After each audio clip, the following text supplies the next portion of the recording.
Seat share പുറത്തുവിടുകയാണ്. ഓരോ മുന്നണിക്കും കിട്ടുന്ന seat share എന്ന് പറയുമ്പോൾ വോട്ട് ഷെയർ അല്ല, സീറ്റ് ഷെയർ എന്നുള്ളതാണ്. അതായത് എത്ര സീറ്റുകൾ LDFന് 58 മുതൽ 68 സീറ്റ് വരെയാണ് വോട്ട് വൈബ് നടത്തിയ എക്സിറ്റ് പോളിൽ കേരളത്തിൽ LDFന് കിട്ടാൻ പോകുന്നത്. 58 മുതൽ 68 സീറ്റ് വരെ. UDFനാകട്ടെ 70 മുതൽ 80 സീറ്റ് വരെ. അതായത് സർവേയിൽ പ്രതിഫലിച്ചതിനേക്കാൾ കൂടുതൽ സീറ്റുകളാണ് UDFന്. 70 മുതൽ 80 സീറ്റുകൾ വരെ. NDAക്ക് 0 മുതൽ 4 സീറ്റ് വരെ. അതായത് കേരളം നമ്മുടെ എക്സിറ്റ് പോൾ ഫലമനുസരിച്ച് UDF ഭരിക്കും.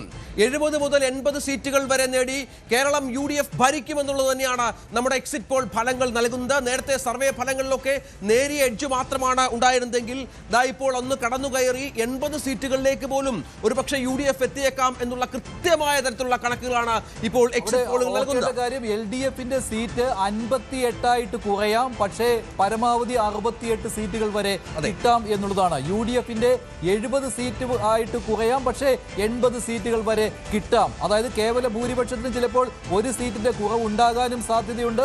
80 സീറ്റ് വരെ UDFന് കിട്ടാനും സാധ്യതയുണ്ട്. BJPക്ക് ആകട്ടെ 0 മുതൽ 4 സീറ്റ് കിട്ടാതെ ഇരിക്കാം, അല്ലെങ്കിൽ 4 സീറ്റ് വരെ കിട്ടാം. അതാണ് കൃത്യമായി ഈ സർവേ ഫലം, ഈ എക്സിറ്റ് പോൾ ഫലം വ്യക്തമാക്കുന്നത്. അതായത് സിംഗിൾ ഡിജിറ്റിലേക്ക് കൺവേർട്ട് ചെയ്യുകയാണെങ്കിൽ വോട്ട് വൈബിന്റെ എക്സിറ്റ് പോൾ അനുസരിച്ച് LDFന് 63 സീറ്റ് എന്ന് പറയാമല്ലോ, UDFന് 75 സീറ്റ്. അതായത് 63 സീറ്റുകൾ LDFന്, 75 സീറ്റുകൾ UDFന്. NDAക്ക് 2 സീറ്റുകൾ.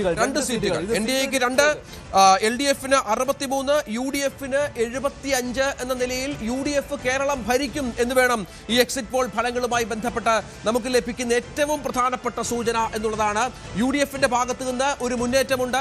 സർവേ ഫലങ്ങളുമായി ബന്ധപ്പെട്ട് നോക്കിയാൽ ഒരു കാര്യമായ മുന്നേറ്റം UDFന് സംഭവിച്ചിരിക്കുന്നു. മാജിക് ഫിഗറായ 71ലേക്ക് എത്തുവാൻ UDFന് കഴിയും, പക്ഷേ LDFന് കഴിയില്ല എന്നാണ് എക്സിറ്റ് പോൾ ഫലം സൂചിപ്പിക്കുന്നത്. പക്ഷെ അവിടെ +-3 അങ്ങനെ ഒരു എറർ മാർജിൻ അവിടെ നിൽക്കുകയാണ്. അങ്ങനെ വരുമ്പോൾ 0 മുതൽ 4 സീറ്റുകൾ വരെ NDAക്ക് കിട്ടുമ്പോൾ അവിടെ വോട്ട് ഷെയറിന്റെ കാര്യത്തിൽ UDFന് കിട്ടാൻ പോകുന്ന വോട്ട് ഷെയർ എന്ന് പറയുന്നത് 42.6% അല്ലെ? UDFന്റെ വോട്ട് ഷെയർ 42.6, LDFന് 39.5% എന്നുള്ളതാണ്. NDAക്ക് BJP നയിക്കുന്ന NDAക്ക് 14.3% എന്നുള്ളതാണ്. മറ്റുള്ളവർക്ക് 3.6%. അതായത് 3% വ്യത്യാസം LDFും UDFും തമ്മിൽ വോട്ട് ഷെയറിൽ സംഭവിച്ചിരിക്കുന്നു.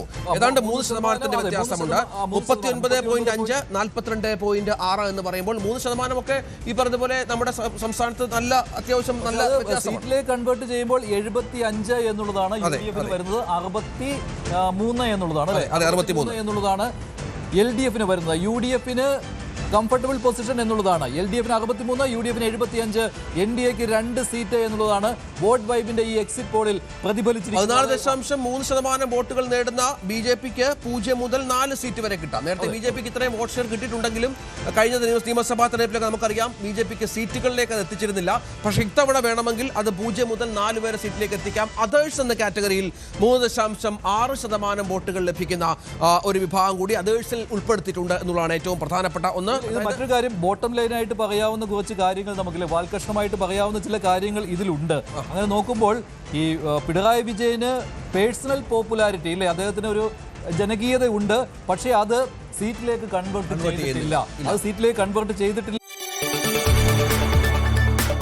കൂടുതൽ വാർത്തകൾക്ക് News 18 Keralam YouTube channel subscribe ചെയ്യുക.